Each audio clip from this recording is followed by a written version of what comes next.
Welcome to the Journey Mindfulness Podcast, where the inner world meets the infinite. I'm James O'Neill, and together we explore consciousness, the soul, mindfulness, and the mysteries beyond our world, and most importantly, how to integrate all of it into the life you're living right now.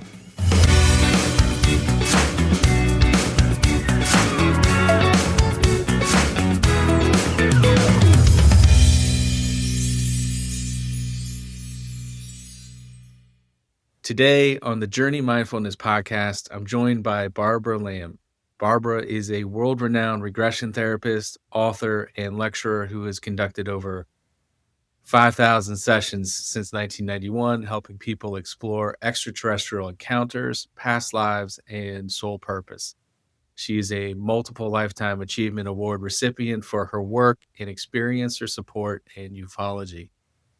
Her work has been featured on Ancient Aliens, and she has been interviewed many times on Coast to Coast AM and Beyond Belief. Barbara, I'm so grateful to have you here. Your work has touched so many lives, and I don't get to talk to licensed therapists about these topics very often, so it's wonderful to have you here. Thank you for being here. You're very welcome. Very pleased to be here, and very pleased that you have interest in this particular subject. Well, at a certain point, you can't ignore it, right? Right. Although plenty of people still choose to ignore it. Oh, I don't want to pay attention to that, or I don't believe in that. People have told me, not the people who come to me, but other people just out there in life very often will say, "Oh, yeah, I don't pay attention to that. I don't believe in that." But whether they believe in it or not, it's happening that millions of people all over the world are having encounters with these extraterrestrial beings. And in so many cases, they have a little tiny bit of awareness of it, like a moment or a minute, maybe at the most, that they're actually with these beings. But in many, many cases, these visits and experiences happen when the person is asleep or is in some, very relaxed state, maybe, and sort of dozes off, and they're not even aware that the experience is happening. Mm-hmm. And yet, maybe many years later, they'll think, gee, I wonder what that was that time when I was just sitting watching television on my sofa, and suddenly the screen went all kind of blitzy and frantic, and everything seemed different, and there was an unusual light in the room, and it was just really weird, and something like that might have happened. That's pretty typical, and then maybe decades later in their life, they'll think, I keep thinking about that time that I was on the sofa watching TV, etc. And I wonder if anything happened, after that unusual light came in the room. So in a regression, we have the privilege of going back to that event that the person is wondering about. And I suggest that in the relaxation part, getting the person into the state of hypnosis, I suggest that they're going back to relive whatever occurred on that occasion that they've been wondering about. Whether anything happened or not, beyond that, we don't know at that point. But I think it's very helpful for the person to have this sense in the hypnosis of reliving the experience from beginning on, using that example, either reclining or sitting back on the sofa and watching television. And then something changed and the screen became all kind of fuzzy and unusual signals on it. And then they were aware of the light in the room. So So we begin at the very beginning of the experience from what the person can consciously remember. But in Mhm. the state of hypnosis, it's wonderful because from that very first moment of awareness, we just keep going. And even though the person has been put into a state of non consciousness, the subconscious part of the mind, in the meantime, is it recording everything, every single moment of experience that the person has. And so it's the subconscious part of the mind that can bring up that material to be remembered and having the sense of reliving it in the regression. So the person goes moment by moment by moment through the regression, right through every moment that happened until being returned again. And so much opens up that way for people. Now, other people could say, oh, well, maybe that was their imagination, what came up. So I always check with people after the regression, um, how real or not did that seem to you, what you had just experienced in the regression? And invariably they say, oh, yeah, that was real. I hadn't known that before, but reliving it again, I see that was real. That I could not imagine things like that.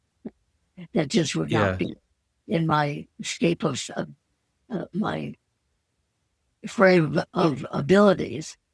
But yeah, Yeah. that was real. So that's, I think, as close as we can get to the truth of what happened to these things. Um, Yeah.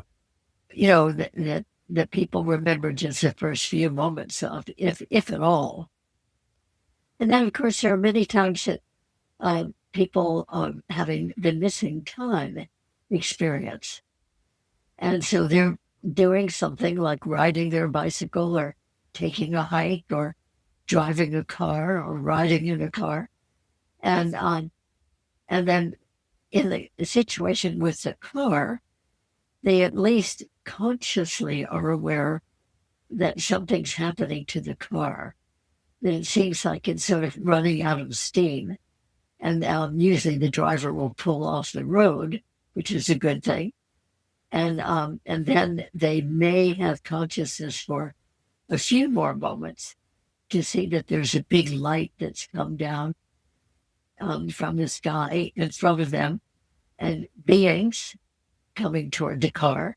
Sometimes they'll remember that much.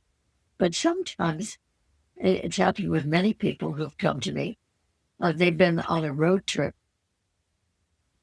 and it seemed like everything was perfectly normal. And when they got to their destination, they realized that it was 2 or 3 or even 4 hours later than it should have been. So they know they had missing time, but they had no uh, sense of the car failing or a light coming toward them or anything like that. Um, so I did one recently, and with a husband and wife were driving along, going to the FDR Museum in New York State. Hmm. And they set out in the morning and they checked their watches and figured, oh, yeah, we'll be there, in about an hour. And but really, they got there that day, but it was 4 hours later, and they couldn't remember anything peculiar in the least bit, and they went over and over and over it again. And the one thing that they could remember from that drive that kind of stood out was that in front of them was a white car with a trunk that was partly open. They were carrying something large in the trunk, and it had it kind of strapped down so the trunk door wouldn't just fly up. And that's the only thing that they remember in that 1 hour drive. That was just a little bit out of the ordinary, not very much. And so in the regression, it turned out that they actually followed that white car with the trunk strapped down as it went off the highway they were on and went a couple more streets and into a neighborhood and parked in front of a series of houses, just regular, nice houses, like suburban houses, separate yards and everything. And then it happened that they were taken by beings into what looked like a house, which must have actually been a UFO, but they made it look like a house in a Hmm. neighborhood and had the experiences that they both had. And they were returned to the house and to the car. And the white car that had been added was gone, but they kind of remembered how they found their way into that particular neighborhood and were able to get back on the highway, but without any conscious awareness of that whole experience of even getting off the highway. And they got back and still didn't remember.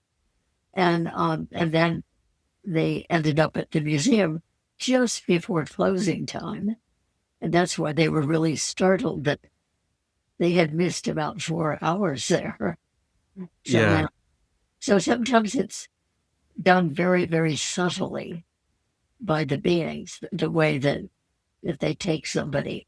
And of course, as you probably know, it's very, very typical that when one person is taken from bed or from anywhere, uh, if there's anybody else present, those people are made to be not aware, non conscious.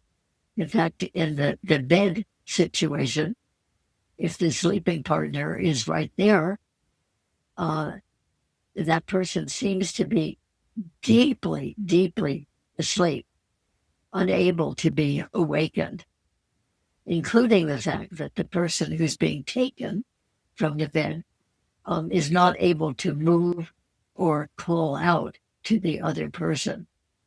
So you see, these beings have, well, I guess we could call it stealth, you know, stealth methods of approaching the people they're taking and making anybody else completely unaware. So Hmm. nobody is harmed. The sleeping partner or somebody else sleeping in the room, for instance, or playmates with the person if this is a child, they're not harmed in any way. They're just made to be not aware. Yeah. Yeah, One of the things that I was made aware of by Mary Rodwell was that I want to say like 86% of these experiences are what you might call positive or not. They're not negative. Is that line up right. with your experience?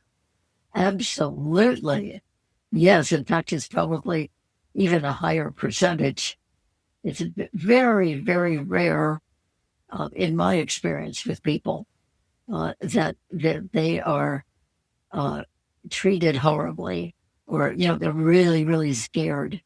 Um, but when they're in, I mean, because once they're in the experience, they're in sort of an altered state of consciousness and don't have usually the usual fear triggers, fear reactions that most of us would have if we saw something really different, like found ourselves in a round with bright white light and unusual beings and no other people. I mean, that would be frightening, I think, to most people because it's unknown and we don't know what to expect from them. So that has a lot to do with people's fear. And I think it's very customary or usual for an experiencer of this type to have fear. But um, even when people are being examined on a medical table in one of these experiences, and they're examined by beings who are definitely not human beings, and and I have the person being regressed uh, to describe each one of those beings that they see around the table. And usually it's quite a variety of beings, too. You might have some taller grays, taller beings of different types, maybe blue skinned even. You might have the little gray, more robotic types. You might have a reptilian type there. So I always, when the person in the regression finds himself or herself lying on it, what feels like sort of a hard medical table, and there are all these beings around, I always have them describe each being as much as possible, including what that being might be wearing, because they wear clothing that's different than ours. And as they're doing that in the regression, they're paying attention to those details of the beings around them and to the room and to the lighting and the size of the room it seems to be. And if there's anybody else in there, like any other people, very often there are people on other tables, like they Ah, are abducted people. Uh, and as they're describing all of this, their fear level seems to go down greatly because they're sort of taking hold of the situation, let's say, settling in. noticing these details. And while they're doing that, they're not feeling like a victim, which is helpful, of course. And then when the beings are actually doing something to them, very often it starts out feeling like, well, it feels like somebody's doing something to my head. And I'll say, well, pay attention to that to see how much you can determine from that. And they say, well, there's definitely one. No, actually, there were two beings there by my head at that side of the table. And they're touching my scalp. They're feeling things like they're feeling with fingertips, or oh, feels like they're opening up my head. They're apparently examining my brain. And I'll say, well, what does that feel like? And they say, well, it doesn't hurt. It should hurt, but it doesn't. But it really feels like my scalp is open and they're doing something there with my brain. And then in the meantime, there may be other beings, standing around other parts of their body, doing different things. And the person only goes by sensation and what little they can see that's being done. And as they describe it, little detail by detail, it seems to be less frightening. And they realize that, well, they seem to be perfectly all right, even though these very weird things are happening that normally we would think would be terrible. Uh, but the beings always have healing methods right there at the ready. No matter what they're doing, if there's any closing up of the scalp or that needs to be done or any other part of the body, they do it immediately and they seem to do it perfectly. I mean, they really have learned what they're doing. I Yeah. understand they're experts. So they don't really harm the person, even though at the moment it might seem like, oh my goodness, they're doing something, they're taking something out of my lower abdomen or they're going up through my vagina or whatever. Um, and yet they have not been harmed. Mhm. When they back home again, very often they will have bruise or a little series of pinprick looking marks or a scoop shaped mark or Yeah. a big triangular shaped bruise or mark of some sort. In other words, things on their body that they have maybe wondered about for decades as well, um, and that show that somehow something happened and they just don't know what it was, but it was on that weird night when they saw lights coming in the room or whatever. And so a lot of the pieces can come together for the person in the regression case. Yeah.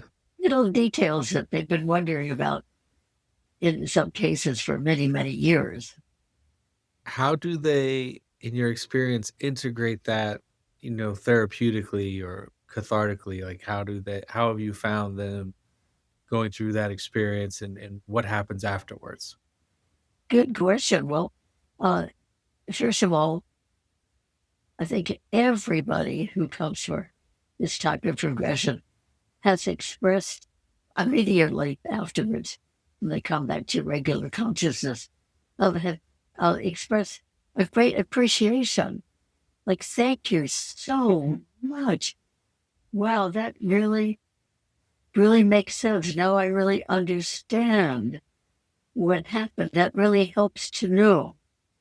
In other words, they're better off for having found out, no matter how weird the procedures were from their point of view that happened. They are very appreciative of knowing about it. And in many cases, just knowing that, oh, well, it wasn't as bad as they had feared. They had feared that maybe they were ruined in some way, and they find out that they weren't ruined. In fact, in many, many cases, people have been improved by being healed of many different conditions by the beings. And I think those are some of the most interesting to me. How do they get healed? Well, Yeah. it's beings standing around the table, and the beings have various forms of light that they use for the healing. And once in a while, it's that they will send energy from their hands, such as some of our healers and Reiki practitioners do here on Earth. But more likely, the healings happen. It was use of light, uh, to pure white light, or sometimes even colored light, but mostly white. And so they will have an apparatus which kind of looks like an oversized flashlight from our point of view, and it's emitting light and aimed at the part of the body that they're healing. Or sometimes uh, it's more like just a big flooding of light from above. And usually the people experiencing this say that, oh, that feels good. It feels warm and good. Thank you. Um, or sometimes they're completely um, encased in light, like it completely surrounds them and under their body and under the table that they're lying on. And a couple of people have described it seemed like a rolling pin made of light that rolls up from, maybe from their feet, rolling up to their legs and their torso, neck, head, and even above the head. And the healing is happening from that. So there are a number of different ways, but uh, always seeming to involve light or heat, like heat from the hands, if not light. Yeah.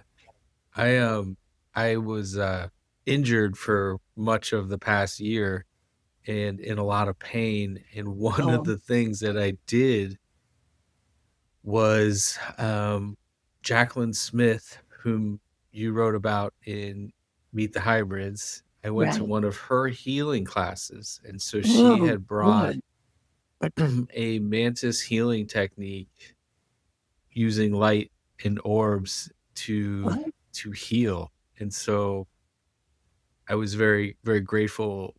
for her help with that. I found it very helpful. But the healing aspect that you talk about is one of the most fascinating things that I'm interested in. It's not Oh, the scary stuff. Is just these health uh, um, surgery things that they improve the body and abilities and things like that. It's quite fascinating. oh, so did Jacqueline herself use the light to heal you? Yeah, she was teaching how to use the light to focus it on the injured part of my body. So, like, in that case, it was my Oh, knee, but it was a technique that she learned from her lessons out there. right. Well, she has had, well, a lifelong of so many contacts with quite a variety of beings and has Yeah, benefited greatly from them and has welcomed every time they had visited. and That's so, she has abilities, and maybe you could kinda share just about what a hybrid is in your experience and maybe some other aspects of people like her that, whether it's oh, right. telepathy or other things too. Oh, absolutely. There are a lot of commonalities between them. So, Miguel Mendonça and I, in 2015, wrote the book Meet the Hybrids, and Jacqueline Smith was one of those hybrids. I had already known her uh, to a minor extent before that, but she came together as one of the hybrids. And the seven others, we interviewed at great length, each one independently of each other. They didn't hear each other's interviews. They were not able to influence each other. And some of them were here in the United States, and some of those hybrids, two of them were actually in England, a man and a woman. But they all had very, very similar characteristics and similar types of experiences too. So anyway, how did they get created? That's a very interesting subject in itself. What happens is that a human woman is visited by the beings, and eggs are taken from her ovaries, and a man, if she's married, it would probably be her husband. If she's not with a man, would be taken from some other man of interest to the beings, and sperm would be taken from him. So in both cases, the woman and the man are usually not aware of anything. It just happens at night when they're asleep, and they're made to be very soundly asleep uh, by these beings are sort of out of conscious awareness. Anyway, the eggs from the woman and the sperm from the man are taken aboard the ship and they mix them together. In other words, conception happens. And then they add to that mixture their extraterrestrial genetics. And in the cases of the hybrids who we have written about, it was not just one type of extraterrestrial genetics that were added, but maybe two or three or four or five, or in one case, it's six different types of extraterrestrial beings, different species, added their genetics to this little embryo. And then the embryo is placed in the woman. Again, she's not aware of it, but she soon begins to be aware that, wow, she feels pregnant. And she'll go to the doctor and have that pregnancy confirmed, and ultrasound and everything they do. And she'll gestate that for the full term if it's going to be a hybrid who will live on Earth. Is another type that I'll describe in a few moments. Uh, but she'll just take that little embryo into a fetus, for the full 9 months and give birth to it the way that we do. So that baby is a hybridized baby. And is going to be living the full life on Earth. So those those hybrid babies, at a very, very early age, even, let's say age 2 or so, they already show that they have healing abilities to heal others. And for a young child like that, it's very typical for many of these hybrids that if they've along the way seen a wounded animal or a wounded bird or something or a wounded person, um, they'll just go right into sharing energy as if doing Reiki healing. And the healing is very effective.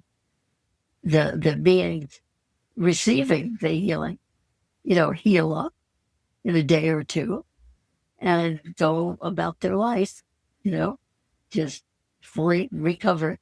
So the family will notice things like this, and the children, even at a very young age, will notice that, they do a lot of things and they know a lot of things that the rest of their family doesn't do and doesn't know.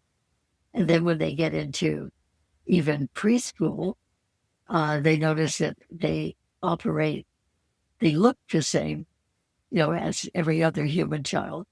They don't look extraterrestrial at all, but that they know things that the other kids don't know, and that they can kind of see into other children's bodies and know that they have a stomach ache or they have a pain over this part of their abdomen or whatever, or they have a headache or, they have that kind of sight, and Yeah, that they it just they blows my don't. mind that people have that ability.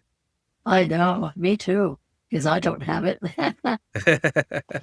So, they'll see friends of their parents and they say, he has a problem with his kidneys. And the parents will use it. What? What are you talking about? How do you know that? Well, I just know. I just have a way of knowing. So they may not at that very early age realize, well, they don't usually realize at an early age that they are hybrid. They have some extraterrestrial genetics in them, but they do know that they have a whole range of psychic abilities that the other people around them usually don't have. And Yeah, and these perceptions and knowings, and sometimes they get messages. They just hear a message in their head, and it's from the beings who gave them the genetics. And they will have lots of visits too from the extraterrestrial beings. So, in the case of a young child, those visits will usually happen in the middle of the night when the parents and other family members and this one himself or herself so they won't know, although the hybrid child will know. And all of the hybrids, including Jacqueline, have said that, oh, they are happy when those beings from space come. And they all have said they feel like the extraterrestrial beings whom they know and whose genetics they have are their true family, more than the family they were born to and are growing up in. So parents don't like to hear that. We human parents, and so the parents were sure. using. No, you're mistaken about that. We watched you being born. You are ours. You were born to us. And they'll say, well, maybe so, but you're not my real parents. They're Uh, out there in space and they come and visit me sometimes. So it's a very different life for a hybrid child and a hybrid growing up. By the time they get into their 20s, they usually have had it confirmed by the beings that yes, they're one of theirs. They're no wonder they feel like, you know, we're your parents because in a sense we are. Yeah. Legitimately we are. We haven't raised you, but yes, we are very, very dearly related. And that explains some of the feelings of love that the hybrids have had for them and Yeah, they definitely the share total, that. total lack of fear.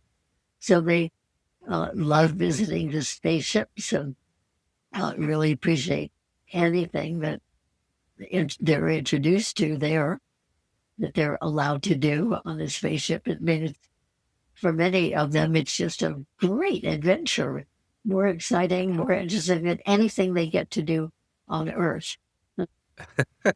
It's Yeah.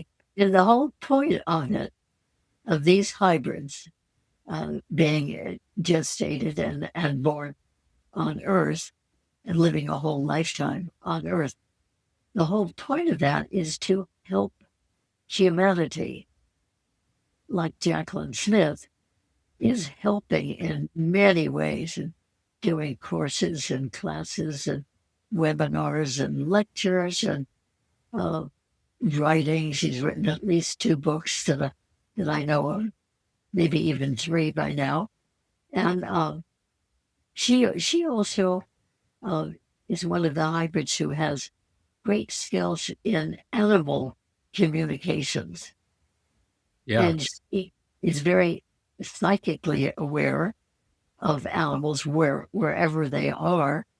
And so uh, many times she has been brought in as a consultant to use her abilities to find lost animals. And that's Mm. wonderful. And then also she, as with the other hybrids, they can communicate telepathically with any other people who can do that. Most of us have the ability, but we've never developed it. So we assume we don't have the ability for telepathy. But she does communicate with other people, like with the other hybrids.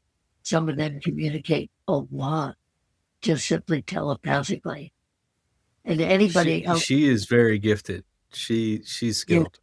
I've worked with her. I don't mind saying that. She's good. She knows what she's doing. she's very good and just very delightful. A wonderful human who has these extraordinary abilities.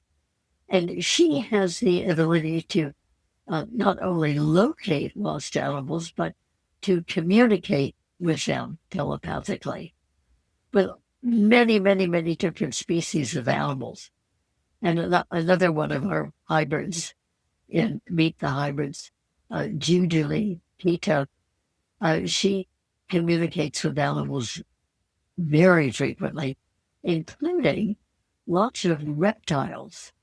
So, and she's very friendly with snakes and can communicate with them. So I have a picture of her holding up a very venomous snake.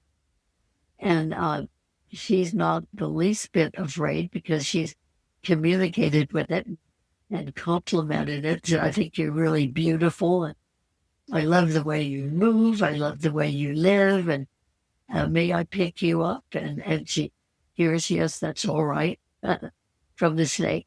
And will carry them around and wrap them around herself. And um, even, very poisonous snakes.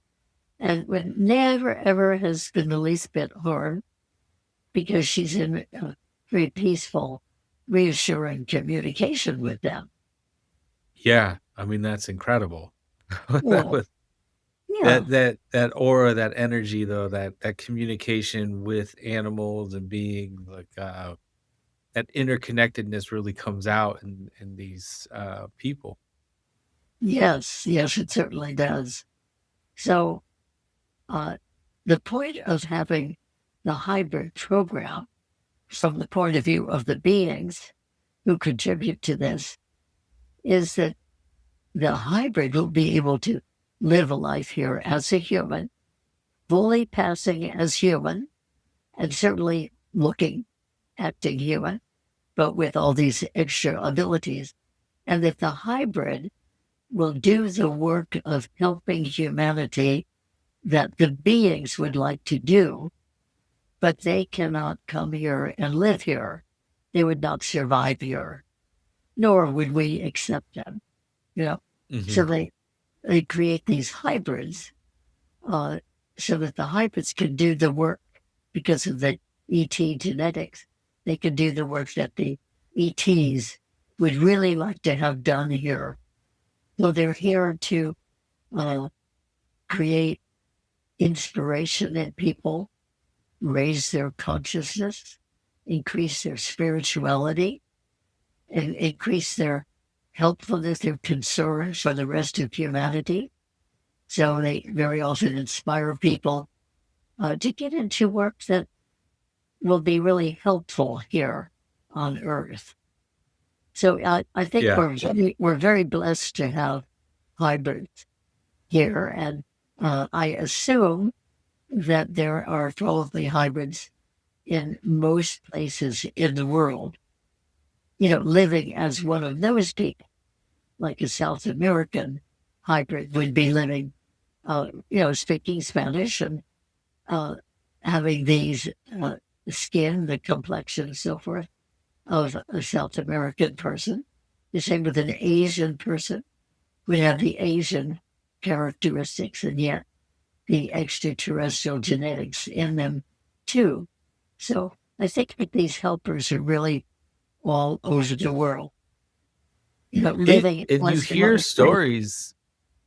you hear stories too, and I know you've written and spoken about this, but just you said stealth before, but cloaking or shape shifting, like there is, uh, I think her name is Charmaine, maybe, but in your book, Oh, yeah, the Charmaine. reptilian shapeshifter, Charmaine. Yeah. Yes. Well, Is that's a remarkable thing in itself. I never heard of that until, oh, I don't know, maybe 20 years ago. But yeah, Charmaine has a few different types of extraterrestrial genetic in her, including reptilian. And growing up until her early 20s, uh, she always liked anything that she would see pictures or films or even in person of any kind of reptile. And she just felt somehow she was related to them. It didn't make sense logically, and her parents didn't understand that. But she just said, "Yeah, there's snakes and toads and frogs and alligators and crocodiles and you know all kinds of snakes um, that that she just really liked tremendously, like other children might particularly like dogs or bears or something like that. But Mhm. she reptiles. And then when she was in her early 20s, sort of living with this sense of really liking reptiles a whole lot. And I think nobody else she knew really particularly liked reptiles. Uh, but in her early 20s, she had a visit from some of the beings who had added their genetics. And one of them that sort of stood out to her was a reptilian extraterrestrial being. And she said, "Oh yeah, I really really like you. I really have great interest in you." And he said, "Well, because you have reptilian DNA in you, among the other types, would you like to experience your reptilian form?" And she said, "Yes, I would." I don't know if I would say yes to that, but she did. She did. God bless her. And they helped her to morph into her full reptilian form, and she was so pleased oh, this is magnificent. I feel so strong, so able. Uh, um, I feel magnificent being a reptilian.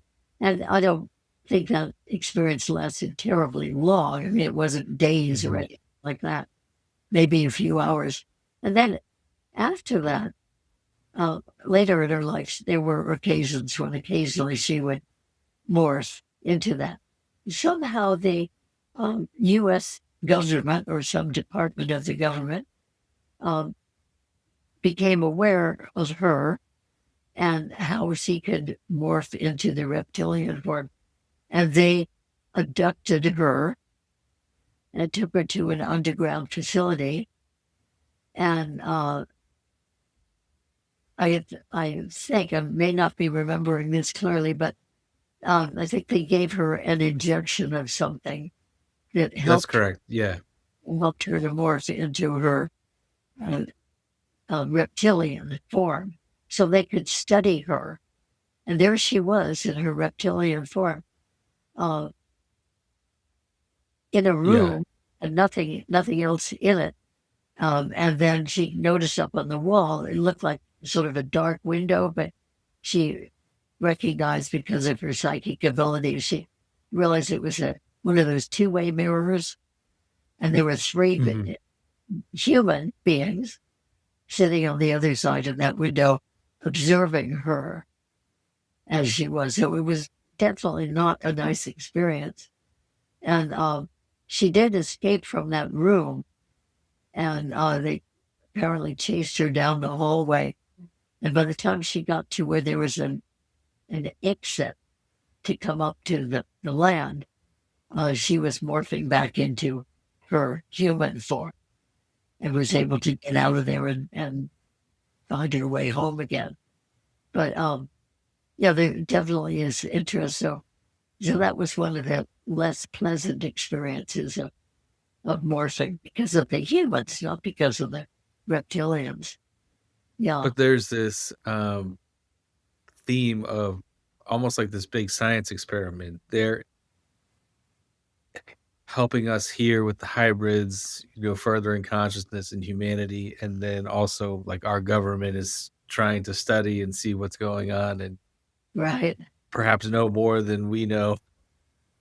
I know. I mean, there's a sort of different levels of things Yeah, going on. there does seem to be different Most levels of, people. like, the surface level stuff and then the other things that exist beyond that.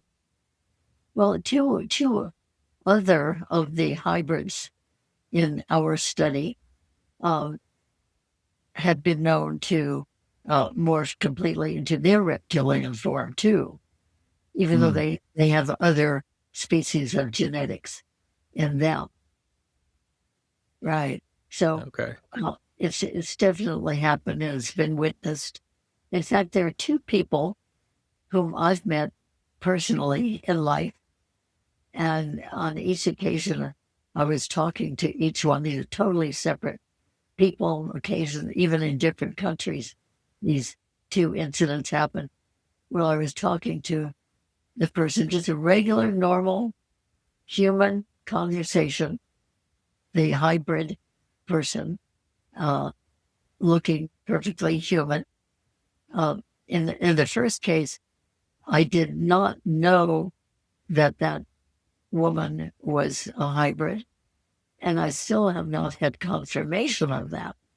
But I think that she is, because as we were talking and having a regular, relaxed, nice conversation, plenty of light for us to see each other in, uh, just standing talking, then I noticed after a few minutes that her eyes were changing from the round pupils and round irises to the vertical slits. And as I watched her eyes change, her whole demeanor changed. She went from very relaxed and interested and, nodding and having a nice conversation, uh, suddenly to, oh, oh, Barbara, you've got to watch out. You're in danger. You don't know what you're fooling with. you're really in trouble. Oh, you really got to watch. You've got to really, really protect her. And I mean, she just, her whole self became, she still looked human, but Mhm. the whole presentation, the whole expression was entirely different. It went suddenly into terror and, you know, caution, watch out. And I was just fascinated. It just kept looking at her eyes as she was shooting all this, you know, danger information to me. Yeah. Fortunately, I decided, you know, this is fascinating. I'm not going to buy into the danger. I'm just going to watch and see what's happening here. And Yeah. and then we were interrupted. I wonder if she might have gone into a reptilian form herself, but we were interrupted. We were on a sort of a seminar tour, and the tour bus came to take us to, this is in Bali, Indonesia, and to Mm. take some Bali temples. And so we stopped talking. We got separately on the bus and never talked again the rest of that trip. But it was very pronounced. And then the other woman was Cynthia Crawford, one of our hybrids on a whole different occasion in a different country, even. And we're standing with a small group of people talking in a room in the evening and sort of a gathering. And as we were watching or talking, I noticed that her eyes were changing. And I said, and I knew that she had the ability to change into her full reptilian form too. So I just said, by any chance, do you feel anything different happening with your eyes right now? And she said, yeah, I feel sort of a pressure. Why? And I said, well, because I see your pupils changing into vertical pupils. And she said, oh, good. And she broke away from our little group and ran into the ladies' room nearby to look in the mirror and see it for herself. Because she said, I've had that happen before, and then people had commented on it, and I had changed into my full reptilian form. And I just wanted to see that as it was beginning to happen. So, anyway, she did not turn into her reptilian form in front of us, although I wish that she had, because I would like to experience that. But Yeah. so she remained human, and the changing didn't continue to happen.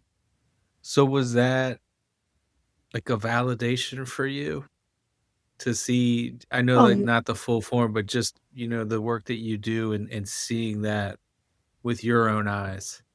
oh yes, in both cases, I was very grateful for getting to witness that. When I've heard you talk about synchronicities. When I first started doing past life regressions not long after, I met someone who could recall a past life in vivid detail consciously, which Mhm. surprised Oh, me. well, And yes, then I that's met really a New York. young child who could remember all of their past lives, like, had a Yeah. recall of that, and I had that blew me away. But it was like the synchronicity of like, okay, I've learned this new technique, I'm starting to explore it, doing my own past life regression, and then, these people came into my world with which, it seemed synchronistically, "Okay, here you go." Well, I agree. That's happened to me in so many ways. And so I had a child come in. Let's see, he must have been age 4. Came in with his mother for to my therapy practice, and everything was normal. He came because the parents had just separated, and he was very concerned about what his life would be like when he get to see Papa the way he used to every day. Anyway, we were dealing with that, reassuring to him, the mother and I. And then as they were just leaving my counseling room, um, he said, out of the blue, something about, well, in my last lifetime, something. And then he went on with whatever that was. And so I said, oh, okay, you remember that? And he said, yes, I do. I said, oh, okay, well, who were you? Anyway, then we sat down. I Uh-huh. thought, oh, wow, this is precious. One of these children who remembers the past life. And Yeah. in our culture, that's not, very much talked about. Yeah. And he had not No. looked at with his parents, even though his parents believed in that. But as it turned out, but anyway, he said, "Oh well, my name was da da da da da," and I was a boy, and then I grew up, and it was in near Ogden, Utah, and he named the town, and he told all about his family and about his siblings and what his father did for work and what his mother did after a while when the kids were old enough, what she did for work, and about the woman he married, and then their children. This is called conscious recollection. Yeah. So I affirmed all that and said I really, really appreciated his sharing that. Unfortunately, his mother was okay with that too. Many mothers wouldn't Yeah. be, but she was. And then, okay, that was when he was 4. When he was 7, I was invited by a film company in Hollywood to um, regress a child. So he of course, is the one I thought of. Other children I knew wouldn't have remembered past lives. I don't think, not that I know of anyway. So anyway, I got permission from his parents to come in, and the company came and they um, filmed him as he was going through that same lifetime that he had told us about, but with more detail, even. But he had remembered it consciously. I consciously remembered a tremendous amount. It was really remarkable. And then, to our surprise, he said, that wasn't really my last life. That was my last long life. But there was another short one. And it is just the regression. And I said, okay, well, would you be willing to go to that one? And he said, yes. Turned out he was a girl who died at about age 10, and that it was okay. It was a tragedy for her family, but not for her because her soul had decided to come in for just to experience a few years of life on Earth and then leave. So she conveniently developed some sort of condition that took her life. And Yeah. the soul, this is the soul at this point speaking, and he said, so that was fine. Yeah, I did what I wanted to do, just have a short life as a girl, since I'd had that long life as a man. Uh, and now I come into this life as a boy again, a male, and I can have as long a life as I want to, and it will definitely be a lot longer than the life of when I was a girl for 10 years. So, Yeah. so that I thought that was really interesting, and Yeah. interesting. He remembered consciously as much as he had remembered. Yeah. It's so interesting. And that also carried forward when I started doing work with experiencers and encountering, I get nervous as a licensed therapist talking about these things, but I admire you speaking so freely about it. But it just Yeah. my own UFO experience, talking about like Arcturian beings and then having not a interaction with beings necessarily, but the consciousness of ships interacting with me. Um, Oh, great. and so it was a validation for me, like, okay, they're here. They're This just is saying real. hi. Right. This is real, right? Like we're Yeah. real, like we're really here because you have that question, like, is this real? Right. Um, can you share some synchronicities and maybe some validations that you've received? I think you've had Oh, Some well, interesting I've experiences. actually had 4 encounter experiences, uh, which I did not know. They hadn't happened yet when I began doing this work with other people and their experiences. But right along with becoming very, very involved in this part of my work as a therapist, in 1991, I also uh, began a 27-year-long uh, investigation of crop circles. So I went to England every summer, 27 years to study the crop circles. And after a few years, I started leading groups, which I would set up to make all the arrangements for and drive around so that we could visit crop circles. It was just a wonderful, wonderful, wonderful adventure. And after I'd been doing that for 3 years, one morning I was working with a client who did many regressions with me to her extraterrestrial experiences. And she, in some of our sessions, would channel an extraterrestrial being. And it was the same extraterrestrial being. So I felt that I was developing a friendship with him.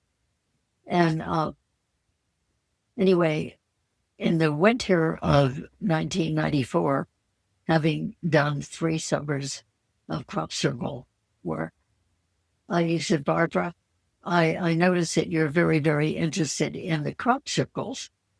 And if you would like to, you could be taken for the making of a crop circle. Whoa, what an offer. And then, huh. And I said, well, I don't know. I'll have to think about that. Because I thought if it involved beings coming in a ship and taking me, I just know that I don't know if I'm ready for that. And I would hope that I get returned safely to the same place and everything. What if I weren't? So anyway, for about 6 months, I thought about that. And the channeling session before I was to leave for England for visiting crop circles for about 6 weeks. That's how I was going to be gone. I told him in the channeling that I would like to accept that offer to be taken for the making of a crop circle. And what do I do, to allow that to happen? And he said, well, you need to talk with them. You may not know who they are, the beings, but just send out those thoughts and wishes, desire to be taken, and keep it up for a while. Don't just say a couple of things, just keep it going. So on the way to the airport, and this is Southern California, heading toward Los Angeles Airport, the afternoon that I was going to be flying, I was talking out loud in my car alone to whomever they were. I didn't know what to picture or whom to ask for. Just said those who are involved in making crop circles, please hear me. And I asked and I praised them for all the beautiful work they had been doing and what I thought their motivation was, and that it was a helpful, very benign, generous thing to do. And I did that for 45 or 50 minutes. Got to the airport, took the plane, went to England, got very involved in doing everything in England. And then at the night before the last day in which I could have been seeing crop circles still out in the countryside, I realized, well, I don't think anything like that has happened, and the trip is almost over. And so I asked again, just very briefly this time. And then the next thing I knew, as I was getting into bed in the inn I was staying in southern England, suddenly I saw 3 short beings coming from the area of the window, and there was some nightlight coming through the window, no light in the room at this point, and coming toward me. And then when they got closer, I was out conscious awareness, didn't know a thing, and got up the next morning with the alarm clock waking me. Went and in a double-decker bus with the whole group I was with, and I was the one to find a new crop circle in a specific field, and was the first one to. I left the group and joined a friend following in a rented car, and we and a couple of other people went in. We were the first ones in a brand new, beautiful, sparkly, pristine crop circle that had obviously just been made. And so that was wonderful. And then I found out a couple of weeks later, back home again, had a regression, and that all the details of that experience that happened after the three little beings came to me from the area of the window, and the subconscious part of the mind, luckily, let me know and remember, relive every bit of that experience. So I had been on board a small craft, and they made the crop circle by sending down something. It sounded like a big swooshing sound from the middle of this little craft, which was very close to where I was sitting. And we made a pattern. It seemed to be going around in a circle, swoosh, swoosh, swoosh, swoosh, swoosh, and then a ring around it. And and that's exactly what the crop circle looked like. It was made that night. Yeah. Too, and then by the end of the day, we saw aerial photographs of it. And there's What was the meaning of that crop circle? Well, it was the last one in a long series of crop circles that was following the Shoemaker-Levy comet going across the sky and hitting planet Jupiter. And the newspapers there in England, every time a piece of the comet, there were 21 pieces of this comet, and every time a piece would hit Jupiter in basically the same location that the other ones had hit, there would be a picture of that, or of the collision site on Jupiter, and I could sort of follow it in terms of the crop circles. Each time a piece of the comet would hit Jupiter, there would be another crop circle with one fewer piece in the tail until they were all done. And then this crop circle I've been describing, the one I was there for the making of, that was showing, I think, that it was all, that whole phenomenon was wrapped up. In other words, showed the circle one bigger, one slightly smaller, slightly smaller, slightly smaller, all the way around, forming a circle, and then a big ring enclosing that circle. So I think it was showing that phenomenon that was happening out in the sky was all wrapped up. It was finished. So the completion. Yeah. I mean, and how perfect. So that whole experience of wanting to be taken for the making of a crop circle and being responded to, it seems to me that got the attention of some other kinds of beings out there in space. And so 3 years later, when I was driving down a California freeway from Santa Barbara to Ventura and then eventually to Claremont, where I lived at the time, about a 2.5-hour drive, another abduction happened that I had not asked for. But, and my car and I were taken together. And there was evidence on the car that something had definitely happened to it. And I thought that's great. There's proof. There's proof of this one. So anyway, that was more for uh, the beings taking information from my brain. They said, bringing Okay. all the experiences that I had regressed people to that involved extraterrestrials.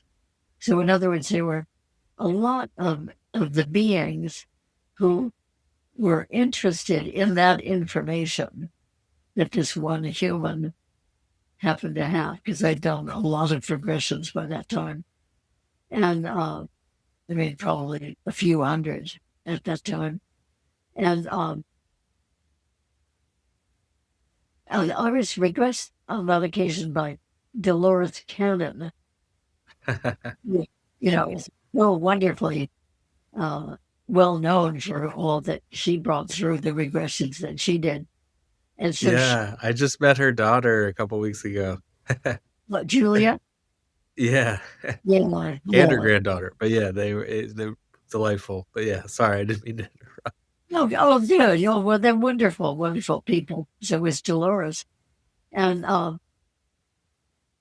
so she, the investigator part of her, kept asking the being, the main being, there were a lot of little beings around, but whom I thought were absolutely adorable. But then there was one tall, very white being, and with really big eyes, and she was asking him. So most of that regression was her asking questions through me and his answering through me, and I would pass it on to her. And it was so interesting. And he suggested that there were many beings who would like to know this information that he was taking from my brain with some sort of apparatus that had been attached to my head. And that there were many beings who, of different types, who were interested in this, and that they would broadcast, he would broadcast this information from my brain about people who had ET experiences, and other ETs would tune in, like we tune into a radio station or television station, he said, and they would get all of this information. And those who don't care about that information just simply wouldn't tune into it. It makes sense. Yeah. Yeah, And so anyway, he gave lots and lots of information about his type and some of the others and the agendas, and then after a couple of hours, Dolores said, "Oh, we're going to have to finish. I had another appointment to get to, and the tape had run out too by that time." And he said, "If you want to do this again, if you want to find out more information from me, just do what you did today. In other words, the regression, and I'll give you whatever you want in terms of information." So 2.5 months later, we met closer to Los Angeles when she came out here to do workshops or appointments. And this time, each of us had a long list of questions we wanted to ask him. And, and he was wonderful about answering them. He knew that that's what that session was for. And that she put that material into the last 2 chapters of a book she was just finishing at the time. This was 1997. And that book is called The Custodians by yeah, Dolores Cannon. And the last 2 chapters are from this information from this regression, although she calls me Bonnie the investigator rather than Barbara the therapist. That wasn't, I was giving a lot of lectures already, but about extraterrestrial experiences, but I wasn't ready to have that known that I too was yeah. having my second experience. Since then, it's been perfectly fine, but I wasn't That's ready yet. wonderful. So then there were 2 more after that, different years and different types. And one of them was a reptilian male who suddenly appeared one afternoon in my living room, and we held hands like a handshake position, and he communicated with me telepathically. It must have been telepathically because I didn't hear him with my ears and I didn't see a mouth move. But Mhm. he was there for, I guess, 5 or 6 minutes at least, um, just giving information and perspective and Did you appreciation. ask for that, or was it just, No, no, I never ever imagined that such a thing would happen. But it was real, very real. And then another one, see, in 2008, I believe it was, um, uh, Nadine Lawrence and I wrote a book about extraterrestrial experiences called Alien Experiences is the title of the book. And we had just finished writing that with a number of cases that I had worked with. And then she was an experiencer. So she described her experiences. And we just finished writing it. We hadn't gotten it to a publisher yet, but we had just finished the writing.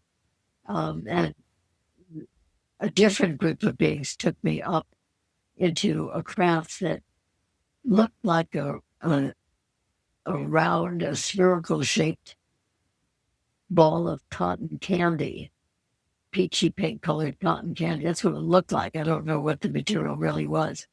Uh, mhm. and I was standing there on that kind of floor, cotton candy floor, but there was enough to stand on. Or this might have been an astral experience. I'm just not sure whether I went with my body or went without my body. But anyway, Mhm.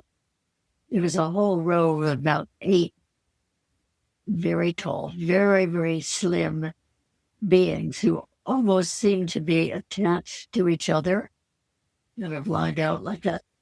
And I could just barely see that there were eyes.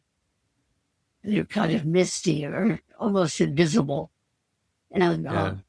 they very kindly, beautiful beings who just sort of moved like that, kind of undulated a little bit, and all Flowing? at the same time, like 8 of them. And they were just beautiful and seemed very peaceful, very loving. And they came closer all together and they told me, well, they started out by saying, Barbara. So I knew they were talking to me.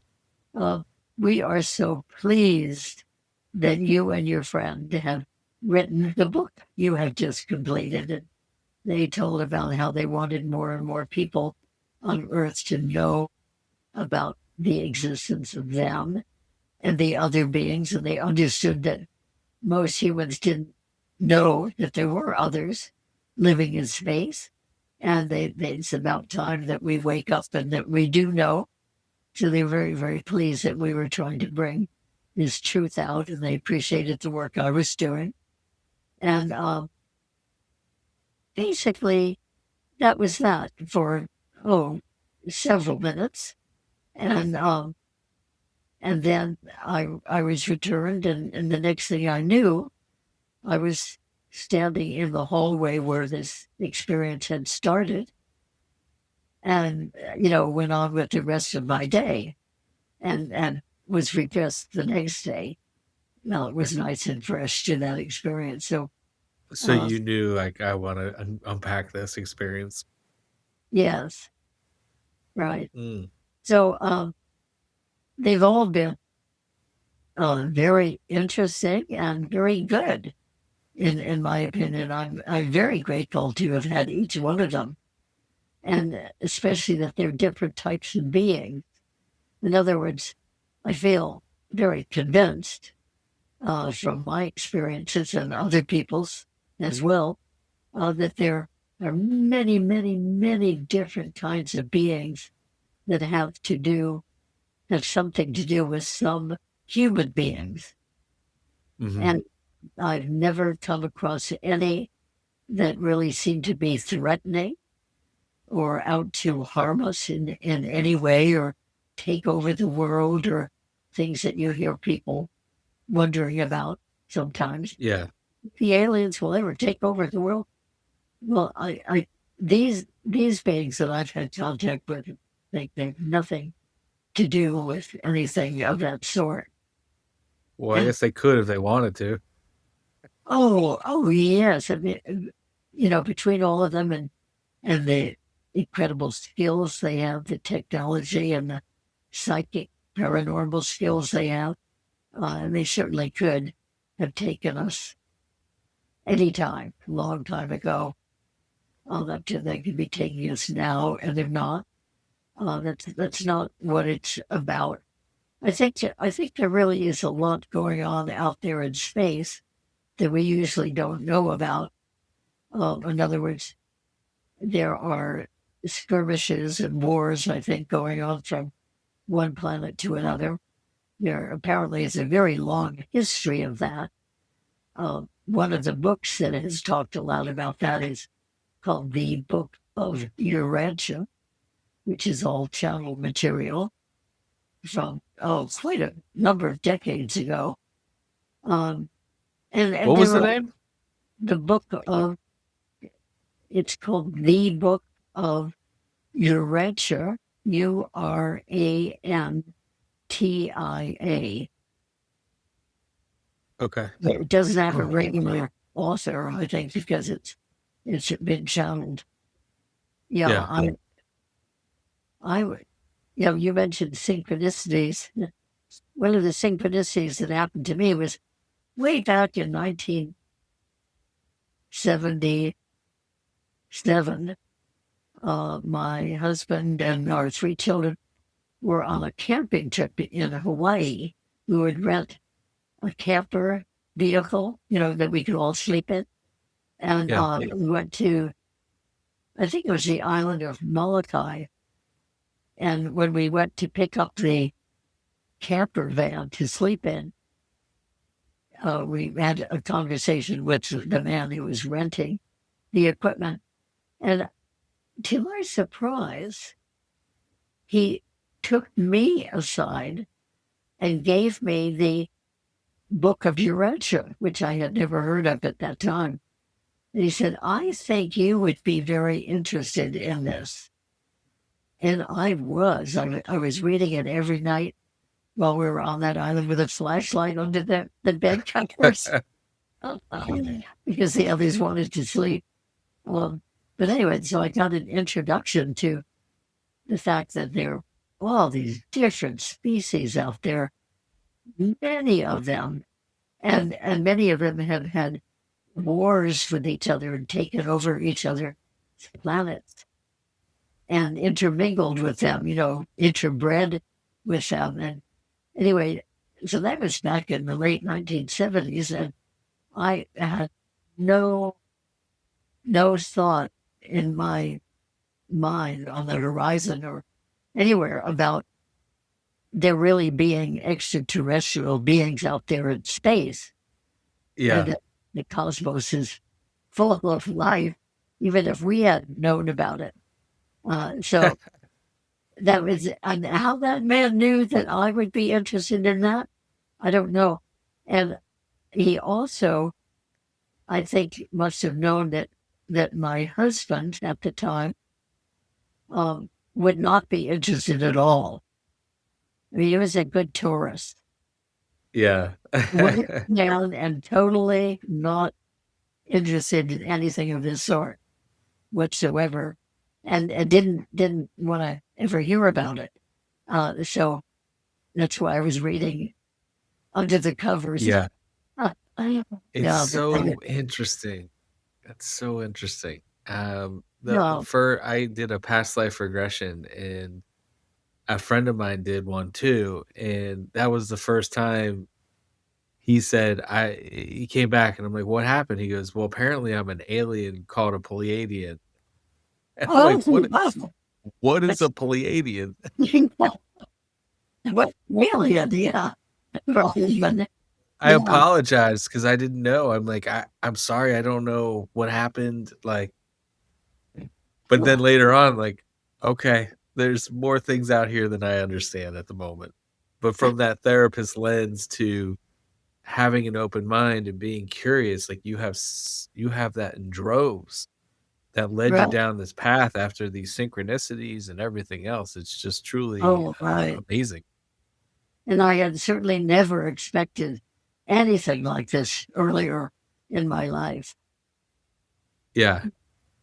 Barbara, I could talk to you forever, but I what in your mind, is most needed maybe for kind of the time now or just the experience or community? I know that you're big into the support groups and things like that. Right. Is there a need that, a younger therapist like me might be open to or providing?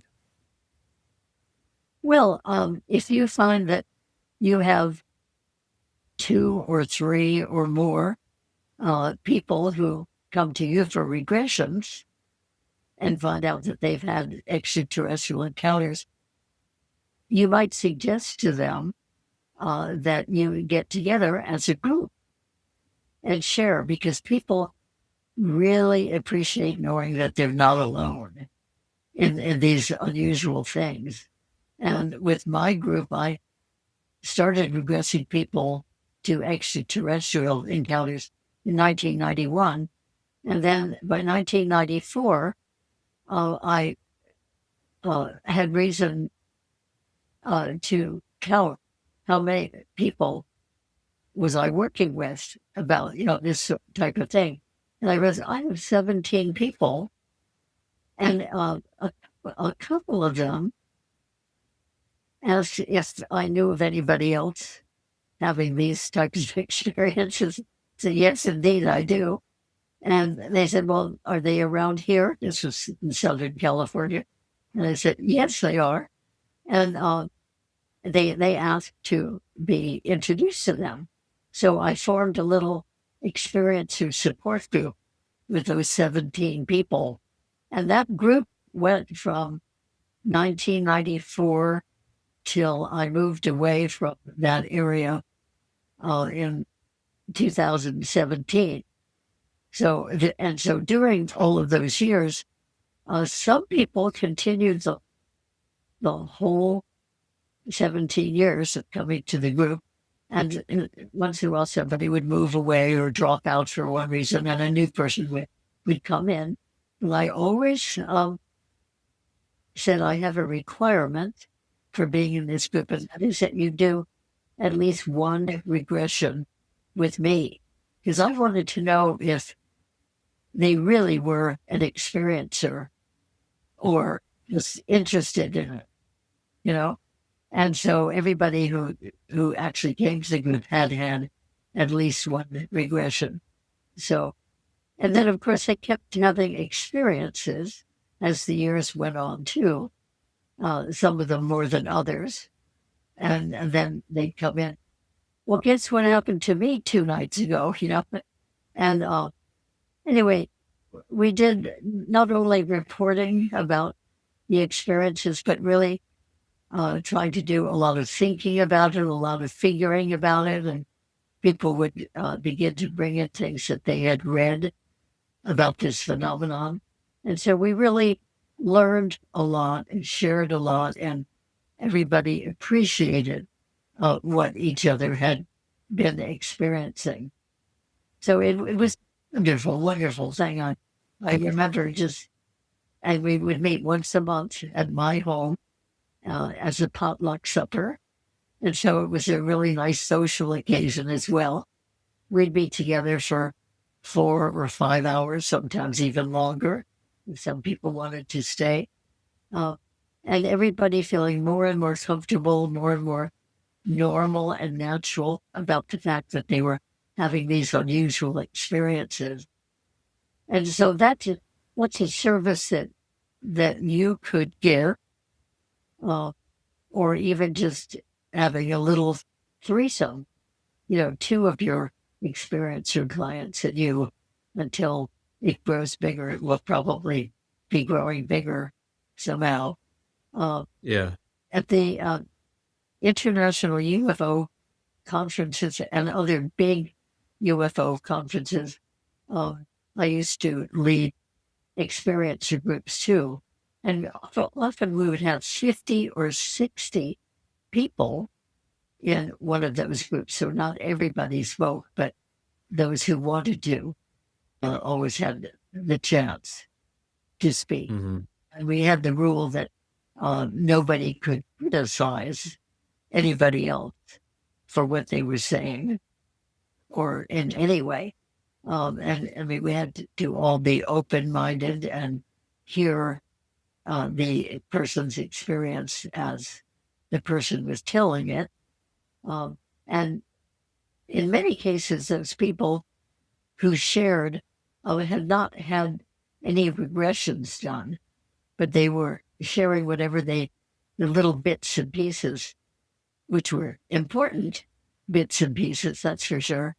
Uh, and they always felt so good at putting it into words with other people who would receive it, who would not make fun of it or just fluff it away or say, oh, you've got to be making it up or, it must have been a dream. I always insisted that we listen with an open mind and a heart too. Yeah. Uh, that these are things that people have really experienced that have meant a lot to them. So there's no acceptability to putting it down, whatever anyone is sharing. So um, those were very helpful, people said too. Sometimes people would go to the UFO conferences mostly to attend the experiencer groups, because they had had experiences that they Yeah. wondered that they couldn't really explain. And they felt different and just didn't usually have anybody to talk to about that sort of thing. So I think it's Yeah. one that you are doing the work that you're doing and anybody else who's doing it. And, just allowing the people who come to you for this particular reason to know more about that and Yeah. I accepted by you, to come to you in the first place. They would have a certain amount of respect for you because of your position as a therapist. And so it means a lot if you as a therapist, hear them, take it in and accept what they're saying. You don't have to necessarily believe every little bit of it yourself, but at least accept it that this is what they truly think that they have experienced, and they probably have. In yeah. fact, yeah. And just to, I have people even call me now, people who had come maybe even years ago for a regression or two or three, and will say, oh, I'm so glad I could find you that I could still talk about this because I haven't found anybody else in all of these years to really talk to about these experiences that I've had. Hmm. Generally speaking, people have not been aware of extraterrestrial visits. It's becoming more known all the time, I think now. Uh, but way back when I started this, nobody could find anybody to talk to about this who didn't just think they were cuckoo. Yeah. Yeah. You are, you're a pioneer. Yeah. So thank you, for, paving the way for people like me to learn more about this topic and, expand on that.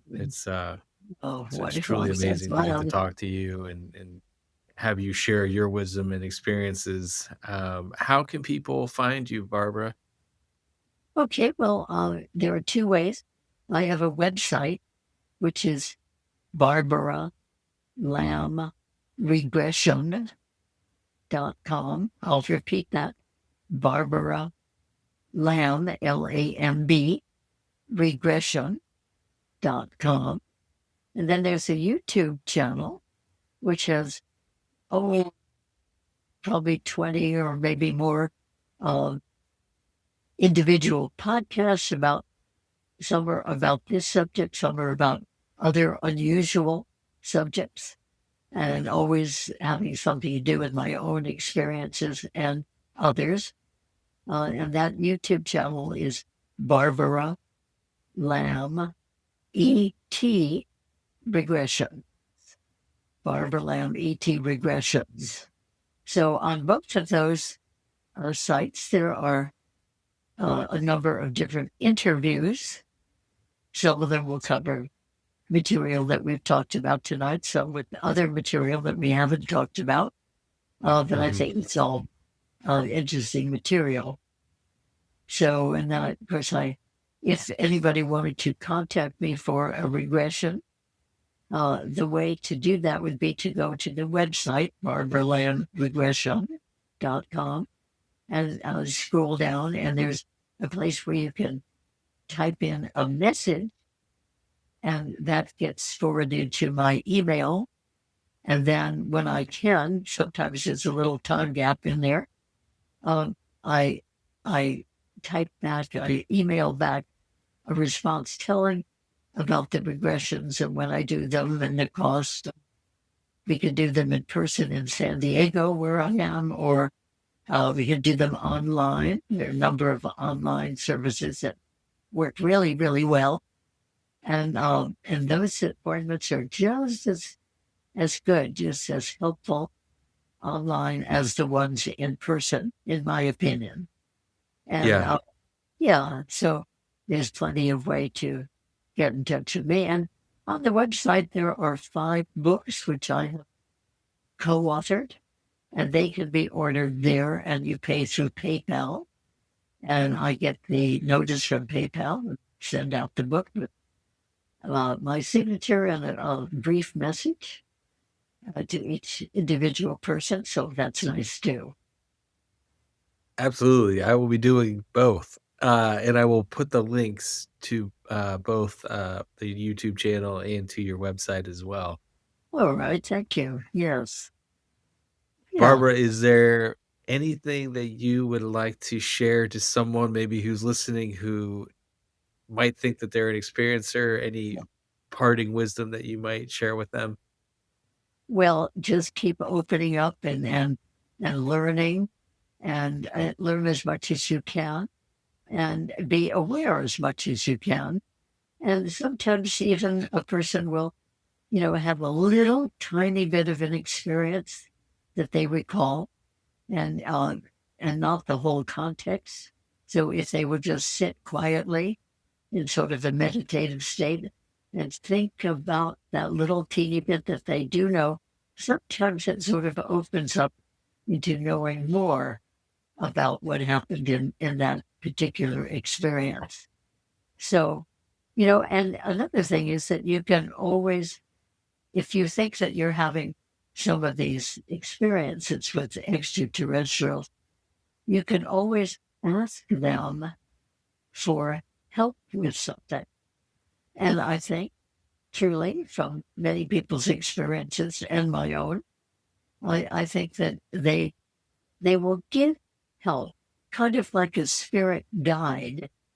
Sometimes people ask their spirit guides for help with a particular situation, and suddenly they get the inspiration. They don't know where it came from, but they get the inspiration of a way to uh, get some help with that particular situation. And I think that's the same with the ETs who are very attentively focused on certain people here in the world. And Yeah. that there's more of a line that's possible to be open between us and the beings, much more so than we would guess.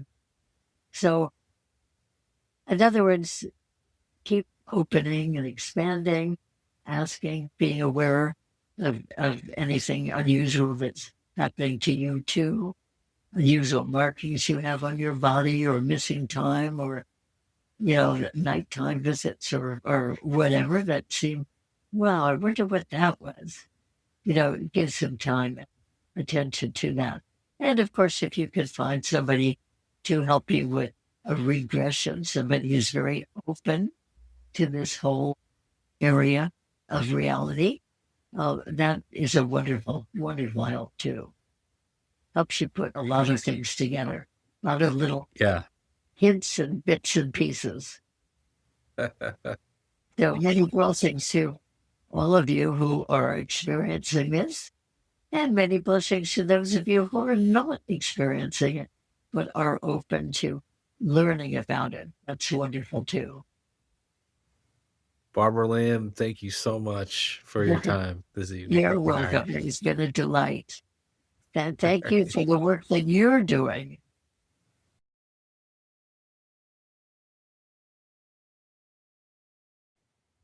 Thank you for joining me on the Journey Mindfulness podcast, where we explore the edges of consciousness, the depth of the soul, and the practices that bring it all into daily life.